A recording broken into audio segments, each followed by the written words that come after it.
Mugamba mutya abali ku channel yaffe eyitibwa LN256 mugende maaso n'ogyegattako olwaleero tugende tulabe enfumba gy'ofumbamu akatogo ka muwogo. Akatogo ka muwogo tugenda kukozesa bijanjaalo nga bw'olaba funa ebijanjaalo ebyo. Ebijanjaalo bye tugenda okukozesa ebyo biyitibwa nnambaala omumpi. Nnambaala omumpi oba omuwanvu mulungi nnyo mu kufumba akatogo, kaba kajja kulabika bulungi. Kati ebijanjaalo bironde byozeeko bulungi nga bw'olaba. Bw'omala okubyoza beera ng'obiteeka mu ssefuliya, beera ng'obiteeka ku kyoto. Nze nfumbidde ku nku. Ebijanjaalo ebyo bw'obiteeka ku nku byanguwa okujja, n'olwekyo ebijanjaalo bibeere nga bitokota, beera ng'ofuna muwogo. Muwogo y'oyo beera ng'omuwaata bwe batyo bwe bawaata muwogo nga bw'olaba. Muggyeeko ebikuta. Muwogo oyo bw'omala okumuggyako ebikuta obeera oteekeddwa omukolokota bwe batyo, kyo kye bayita okukolokota ekyo. Muwogo ono omukolokota bulungi nnyo. Kati bw'obeera omaze okukolokota muwogo oyo, muteeke mu kataasa oba mu ssefuliya n'ebeera ng'oteekamu amazzi. Bw'omala okuwaata n'omukolokota bulungi, beera ng'omubajjulamu nga bw'olaba. Kyenkola ky'oba okola, njagadde nkulage enfumba gy'ofumbamu akatogo. Akatogo ka muwogo katukozesezza bijanjaalo. Kati muwogo oyo bw'omala omubajjulamu, ggyamu ako mu makkati ako, oteekeddwa okkaggyamu era ddamu omubajjulemu. Akatogo tugenda kukozesa muwogo bupiisipiisi nga butono. Bw'omala omubajjulamu bulungi beera ng'omusalaasalamu. Kati tuba tuli mu kusalaasala muwogo gwe bafumba mu katogo bw'otyo, beera ng'omusalaasalamu bw'otyo, bupiisipiisi oba obutontono butontono, kye bayita akatogo. Muwogo obeera oteekeddwa omusalaasalamu, mukitegeera. Ebiseera ebisinga abamu bafumba akatogo nga muwogo oyo piisi nneneko, naye tugenda kukozesa ezo entono ennyo nga bw'oziraba. Bw'omala okusalaasala muwogo oyo nga bw'olabye, leeta essefuliya oleete n'ebijanjaalo byaffe biba biyidde bulungi. Kati teekamu muwogo oyo gw'osazeesaze mu ssefuliya nga bw'olaba, beera ng'omuteekamu. Y'alina okusooka wansi mu ssefuliya. Bw'omala okuteekamu muwogo nga y'asooseeyo, awo yiwako ebijanjaalo. Endowooza obiraba ebijanjaalo nga biyidde bulungi, biyiwe ku muwogo oyo. Bw'omala okuyiwako ebijanjaalo ebimu, ddamu oteekeko muwogo. Kwegamba ebijanjaalo bino si bye birina okusooka wansi mu ssefuliya. Muwogo y'asookayo n'ozzaako ebijanjaalo, n'oddamu n'obikkako muwogo era n'osembyayo ebijanjaalo kungulu nga bw'olaba. Bw'otyo bw'olina okukola ng'oli mu kufumba emmere gye bayita ey'akatogo, akatogo ka muwogo nga bw'okalaba. Kati bw'omala leeta omunnyo, maasamaasamu omunnyo. Omunnyo tuguteeramu wano, weetegerezeewo nnyo ewantu awo. Bw'omala leeta amazzi gano agabadde mu bijanjaalo gayiweemu ge tugenda okukozesa. Bwe gaba gabadde matono osobola okukozesa amazzi gano ag'ekidomola ga bulijjo n'oteekamu nga bw'olaba. Bwe tumala oba bw'omala beera ng'osaanikirako akalagala, n'oba n'olulagala lumu, muwogo oyo oba akatogo ako kaba kajja kujja bulungi nnyo. Saanikirako akalagala oba olulagala lw'olina. Osobola n'okusaanikirako oba akasaniya oba essefuliya. Kwegamba akatogo kanguwa okujja, tekagaana kujja. Naye kati nze nfunye olulagala, ntaddeko olulagala lumu ndusaaniiseeko nga bw'olabye.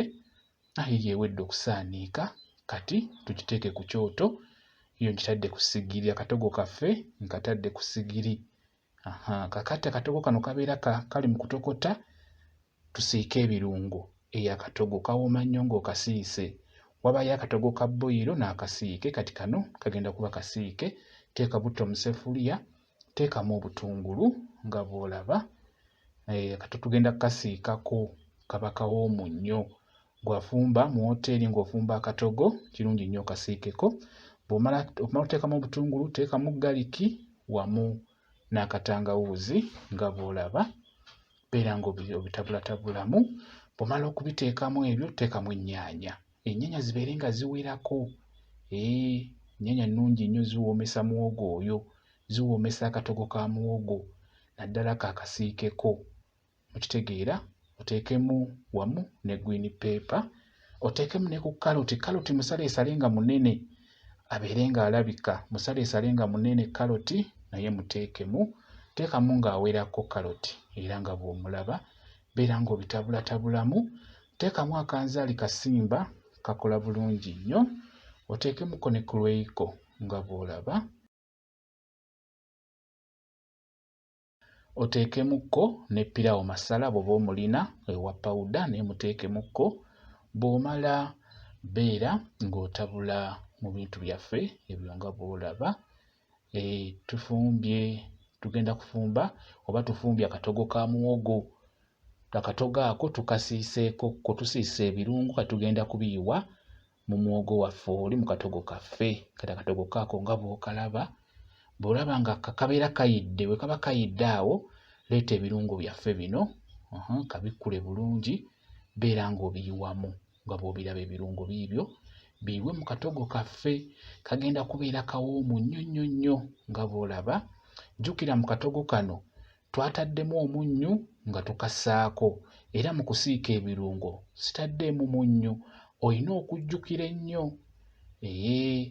Kati osobola okulozaako awo omunnyu just okoona mu supu w'akatogo n'omukoona ku ngalo zo n'obeera ng'okombako, kikuyambeko. Osobola okwongereramu awo omunnyu gubeere nga gunoga bulungi, naye nga kikulu nnyo olina kusooka kulozaako. Kati omunnyu oba ogenda kuwongeramu, toyiwaamu gutabulire mu mazzi bw'otyo, guteeke mu mazzi mu kantu n'oluvannyuma oyiwemu.